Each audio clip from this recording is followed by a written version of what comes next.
welcome back to our channel Login 8. In this video, I will guide you on how to enable two-step authentication on Pinterest. So if you also want to enable two-step authentication on Pinterest, this video is just for you. Follow the simple steps and you'll be able to do it. So first of all, what you have to do is launch open Pinterest application. You can see over here Pinterest is opened. Make sure you're logged into your account. Now at bottom right corner, you'll be able to see the option for saved. All you have to do is tap on it.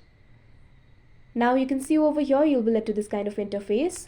At top left corner, you'll be able to see your profile icon. All you have to do is tap on it.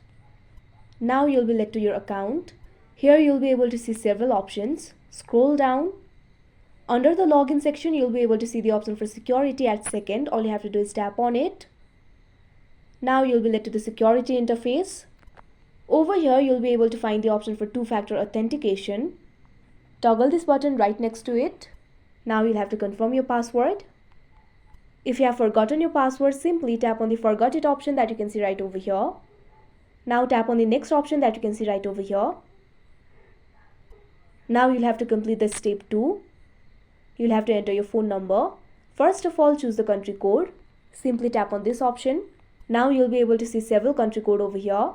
Tap on your country code. Now enter your phone number. After that, you'll have to tap on the next option that you can see right over here. Now you'll be sent a verification code in your mobile. You can see over here, you'll be able to see the OTP over here. Enter that OTP. Now tap on the verify option that you can see right over here. Now you can see over here, two-factor authentication has been enabled. So that is how you enable two-step authentication on Pinterest. I hope you found this video helpful. Thank you for watching. Make sure to like, share and subscribe to our channel.